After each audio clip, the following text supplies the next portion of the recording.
session of the day. It's a fireside chat on the topic the fundraising strategy. We are delighted to welcome the moderator, Vijaykant Nadadur, co-founder and CEO of Stride.AI, to take this conversation forward with the speaker, Anand Lunia, general partner, India Quotient. Over to you. Good morning, everybody. Ready for the show? Yes. What, didn't have the breakfast? Yes? Louder? Yes. Good. Now, if it was not loud enough, I would have made you stand up at all, okay? You'll take back something from here. And thanks to Nasscom for being the community champion for so long. I mean, without Nasscom, a lot of these startup success stories wouldn't exist. Let's be categorical about that. So it's my pleasure to have Anand here. And I didn't want to kind of like mess things up, so I made like questions which I collated from a lot of people who are industry experts. And hopefully this conversation will get you something. So Anand, welcome for this event. Thank you. So I have an opening question. The question is 2023, right? There's been bloodbath in the market and things don't look great. It's a bleak time. So the question is, this is not the right time to be raising funds. What do you think, like the founders, should they be worried? Is this not a founder's market? Is this an investor market? Yeah, it's just a builder's market, right? I think we just want to categorize startups by people who raise money and people who invest money. It's not the right way to think about it. That's not the right mental frame. You start a company because you want to build something. You want to build something different. It doesn't exist. You start a company not to get rich, but you want to make a change in the way people do things. You want to create a name for yourself, and in the end, of course, there will be money, right? And you raise money not for the sake of raising money. You raise money because you need money to build something. So it's a builder's market. I think talent is sort of available, not very cheap yet, but available for sure, and may get cheaper during the year. There is not too much of chaos. Google CAC has sort of come down, I'm told, for many categories. And in general, I think, because coming out of COVID, while, of course, financial markets are not doing that well, people in general have opened up much more. I mean, the adoption for fintech and otherwise is much higher. For anything digital is much better today. So, fabulous builders market. Historically, we've always seen that, years which are sort of not great financially, clutter is less, and those years are much better to build something. That's fantastic. So you're saying essentially this is a time to build something more tangible rather than like looking at, wouldn't that be a little altruistic? Yeah. You want me to say something controversial. Right? So, see, there was in a bubble market, people were designing things to raise money, right? And investors were looking more for opportunities to deploy money, not great businesses, right? So both ways, both the parties were solving for faster consumption of money and faster deployment of money. I'm also guilty, part of the same ecosystem. But I think people have to get out of this mindset of sort of equating success with fundraising first of all, right? Just get that off your back. Some of the best successes in the country, right? Most profitable companies, particularly in fintech, Zerodha, never funded, right? Just started ahead of time. Right? They were building Zerodha when nobody thought of smartphone-led brokerage, cheap brokerage, digital brokerage, and all of that. And founders thought that brokerage is something only banks are allowed to do. Nobody even imagined that. There's another brokerage firm called Angel One. Again, equally good, right? Doing very well, fabulous numbers. And these two guys focus solely on the traders market, right? Very specific product, and they did very well. So I think let's think of building. Think of what will be a big trend 10 years. Think of building in isolation for next 5 years at least, right? It will be great if nobody acknowledges you're going to do well. That's good, right? Nobody is going to compete. If at all you want to be a unicorn, think of being a very slow unicorn. Okay. Not a fastest unicorn. Great. So the message is loud and clear. It's a builder's market, not founders or investors market. So people focus on building. Okay, good. So one of the interesting things personally I've been seeing in the last 4-5 years, right? Especially in the fintech. There's just too many trends that emerged out of India and even globally. But what my observation tells me is that these trends have jaded. There's nothing happening in that, like, it's the same stuff repackaged in different ways. Somebody targets a different segment, somebody has one extra feature on the app. What's going on there? Like, why are these trends jaded, and what's the solution? I think, before we go into the jaded, there is some stuff which is jaded. I think, we should celebrate the successes we are seeing, right? I mean, Paytm has broken even. I think deserves an applause. Continues to grow fabulously. It's a big victory for the ecosystem. Zerodha, fabulous numbers. Both Paytm and Zerodha are sort of within the vicinity of $1 billion revenue run rate. That's a magical number. A lot of lending companies raised money last year. In our own portfolio, Lending Card is targeting 100 crores of profit, net profit this year. Wow. They're starting to acquire companies, and this is a company which didn't raise money for the last 4-5 years, and they're still profitable, going strong. And I think there's a lot to celebrate. And at the same time, of course, what's jaded, definitely I think one line is jaded for sure, that lending is a feature. I don't think we'll hear that anymore. What about buy now, pay later? Buy now, pay later, I mean, I'd say that probably jaded in the minds of investors. The problem is still not solved. I think there is something yet to be built there. Probably. I mean, but it's sort of, initial starts usually, Flipkart was not the first e-commerce company. So the early starts usually, people gave up on e-commerce by the time Flipkart started, right? So, PL is jaded for now, but might come back. I'd say a lot of distribution-led businesses, right? Can I build a bank account on top of something? Can I build yet one more brokerage firm? Can I build some neo bank or quasi bank or micro bank or all of that? I mean, largely if the idea was to sort of build something and get downloads, that's jaded. Building payment transaction value by collecting. I mean, you can sort of get people to pay rent on your app, but there is seriously no revenue model because we all know our landlords, right? I'm staying in a rented place in Bangalore. The guy doesn't want me to pay through a bank check also. He wants the cash only, right? So I can't imagine if there's any revenue model in paying rent through UPI. Maybe there is something there. So I think some of those things are jaded. Building GTV is jaded for sure. GMV is jaded for sure. And that's okay, right? I mean, there is always some room for somebody to surprise us, right? So we can be cynical. I'd say that don't think of picking trends. You should think of your trend, which will probably be very unique, and there is a lot to do. I mean, we'll talk about trends later. Oh, okay.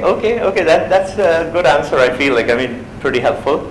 I'm going to talk about trends later. I want to speak now itself because this is like, whenever economy slows down, you definitely find some things offsetted, and then new trends will emerge, right? If you were to enlist a few trends that might emerge, and why would you say that? I'll just give you a very unique niche fintech company, which was also VC funded, right? It's a company called Indian Energy Exchange, IEX, listed company. I think about $1.5–2 billion valuation today, highly profitable, monopoly, and it's a very unique company. Super niche. And why does it exist? Because it's sort of remained a monopoly till recently. Now they finally, after 10 years, they got another competitor. It remained this way because people sort of say India mein this will not work. India mein ye nahi chalega. We have this mindset. Right? I recently, last year I flew 3 times to America. Loved the roads, right? Phenomenal infrastructure and all of that.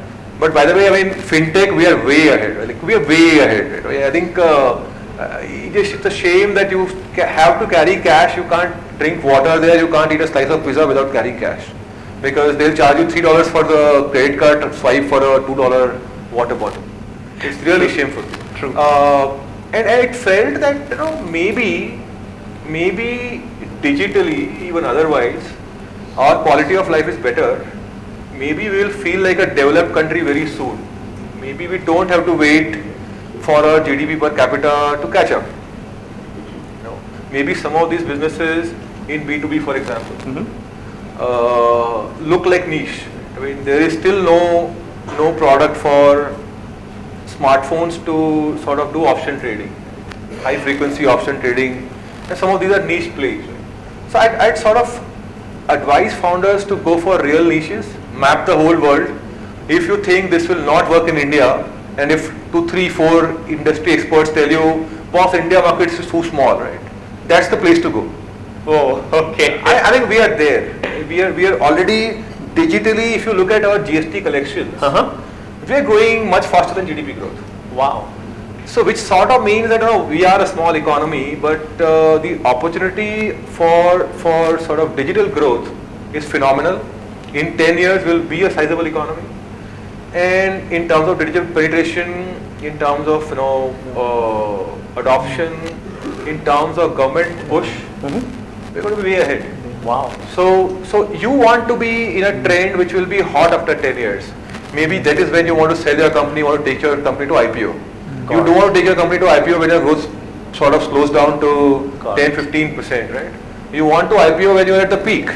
You want to IPO when, if you look at the numbers of UPI, you're still growing at 40%, 50% a year. I mean, that's the time to peak, right? Wow. So pick up something which is completely like, you'll have to struggle to explain to your father-in-law why you are doing this business. That is the business to pick. Right? It'll peak in 10 years. Perfect, great. So just show of hands, how many of you had heard of this Indian Energy Exchange before? I mean, that's very less amongst a very highly qualified crowd. Yeah. Amazing. Thanks a lot, Anand, for educating us on that. Now, you did talk about the government push and having traveled a little bit, understand how important the government push is, and the India growth story is something that cannot be, disassociated from the fintech and overall the startup growth that we're seeing. So, what do you think India can do which the world can follow? Not the other way around. I mean, we've seen we try to ape the companies of the West. What is it that India can do which the world can ape from us? The world is going to ape UPI for sure. Wow. World is dying to ape Aadhaar card. Wow. Only thing is that these things are security concerns and all of that. In the financial world, the world is sort of bipolar. But if you look at our GST system, of course there are glitches, and I know some of the Nasscom members have developed GST systems, so I can't. Having said that, it still works, right? It works, and I think it's one of the better systems in terms of taxation in the world. I think that the Western world, primarily America, so bulk of the world, largely America, but even we want to develop software for America, which is why it's a leading economy of the world. Everybody builds software for them, they're very efficient, they are great business place, right? But in America, every software is like what, $10, $20 a month? Quicken is like what? I mean, accounting software, basic accounting software, $30 a month. Everything is expensive. Right? Amazon Prime is like what, $15, $16 a month. Netflix, $20 a month, $16 a month. Those expensive software, right? I mean, you want to implement Salesforce, $150 a month, full implementation, table stakes, right? I mean, how many Indian companies can afford $150 a month software? You can't afford, right? We actually can't afford, to be honest, we can't afford 2-3% credit card fees, right? Maybe Europe, maybe South Korea, maybe Japan, that's sort of all, these are the countries who can buy American software. The rest of the world actually has Indian levels of income. I'm not counting China, sort of takes care of itself, isolated, not a market for us. But I feel the rest of the world, probably 80% of the population of the world, Africa, Latin America, Southeast Asia, all of these countries, they don't have a software culture. Who will build software for them? Those guys also need software like us. We have this accounting software called Vyapar. I mean, like 2 lakh customers, paying customers already, paying just $25 a month, $25 a year. That's Wow. like $2 a month, right? Amazing. 2,500 rupees a year. That is what we can afford. Why? Because look at the benchmarks. How much do we pay for broadband? Super cheap. Super cheap, 300 rupees, right? I mean, $3-4 per month is all we pay. When you go to America, your AT&T will be like $50 a month for all you can eat, free data. Even there will be restrictions, right? Now that's the gap. 10x cheaper. The world is 10x cheaper. The world can't afford Western, particularly American software. If that market is saturated, if the whole world has to be digitized, India will lead the way. It's already leading the way. Wow. And I think, we will develop stuff for India, we'll then take it to rest of the world. The government will be the leader, our fintech companies will be the leader. I think we've had enough of building software for America. That's sort of looking backwards, right? Because 30 years ago there was Infosys, TCS, Wipro. That's okay. Right? I mean, as entrepreneurs in fintech, we will think ahead.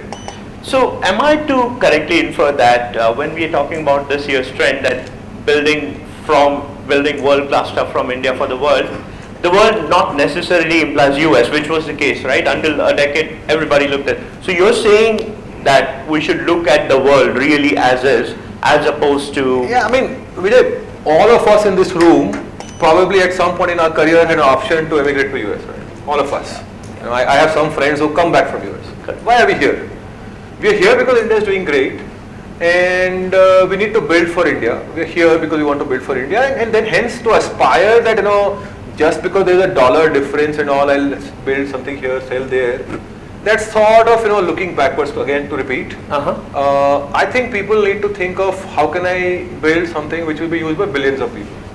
Your target should not be like, can I get to 10 million revenue, retire happily ever after. That's okay. Build something for millions and actually the market, I don't think 5 billion people in the world can afford Western software. It will be up to us to solve that problem.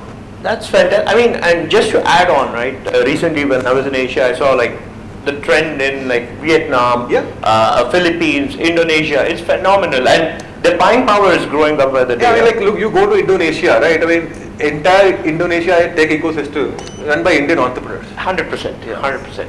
It's fascinating to see Absolutely. that. So kind of slightly changing the subject, keeping it more interesting to the entrepreneurs and others out here. Hey, by the way, I also want to celebrate that PhonePe is back to India. So again, deserves an applause. Okay. So it's very important. It's a very big win, right?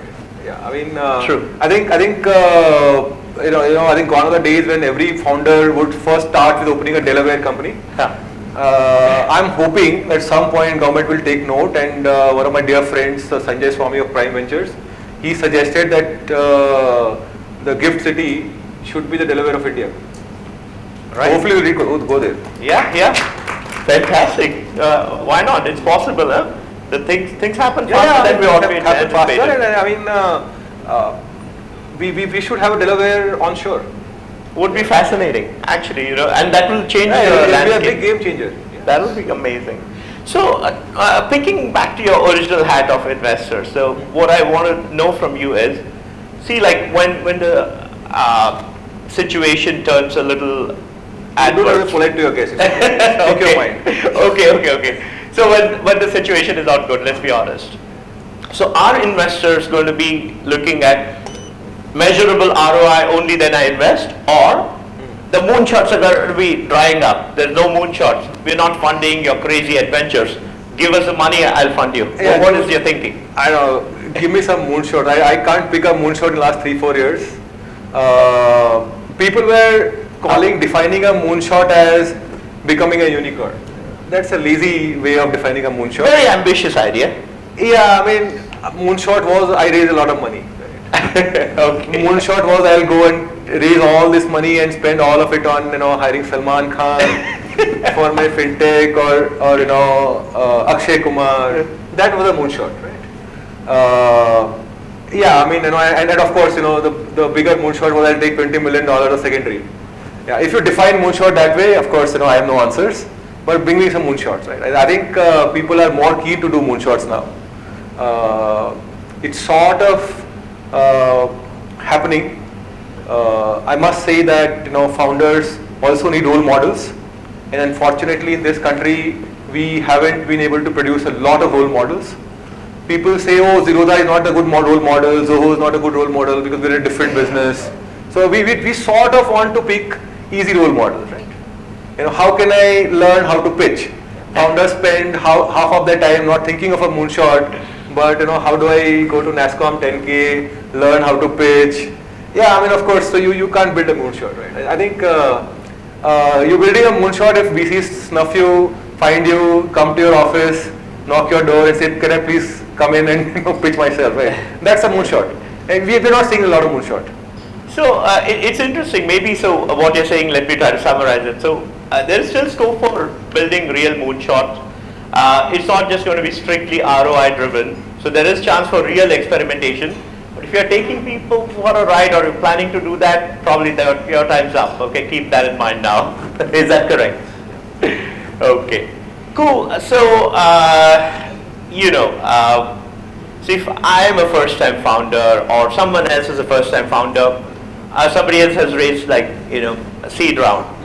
What is your word of advice for them to raise capital? Is this the right time to build a company? If somebody's planning to quit a job, start a company, is this the right time to raise capital, start a company? Or, you know what, wait, this is not the right time. What's your take on it? It's a good time. Of course, you don't want to spend a lot of money. If you have raised some money, angel money, I'm hoping that a lot of you raise some money in 21. Make sure that lasts for 2-3 years. Just because it's February 23 doesn't mean that VCs are ready to write checks. Might take a little longer. You probably will see some money coming back second half of the year, maybe 24. So yeah, it will take longer. It also, means that just because you're cutting costs, if you raise money, or just because you're burning less, doesn't mean you can grow less. I feel that building with less money, less burn, helps you focus. And I feel that you have to demonstrate that focus is helping you grow faster. Remove all the clutter. Stop thinking about fundraising. There's practically, maybe there's some seed rounds happening, but otherwise fundraising is slow. So good. You have more time to grow, right? You're not spending time on fundraising. So founders want to be capital efficient. Yeah. You need to be capital efficient and growing. I know there is no shortcut to that. You just because you reduce your cost, nobody is going to fund you.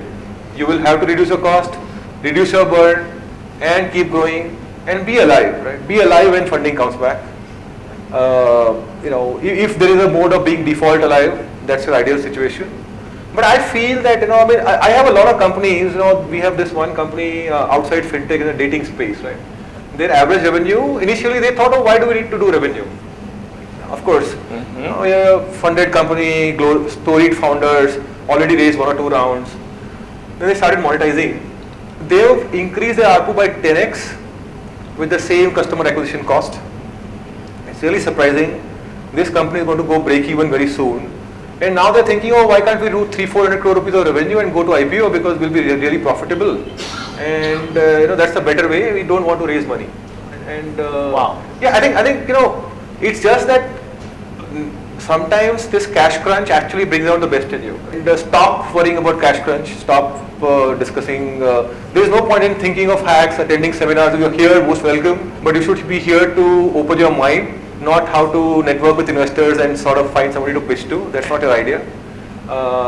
And I think just focus and build. You will have to grow. Just being alive will not be enough.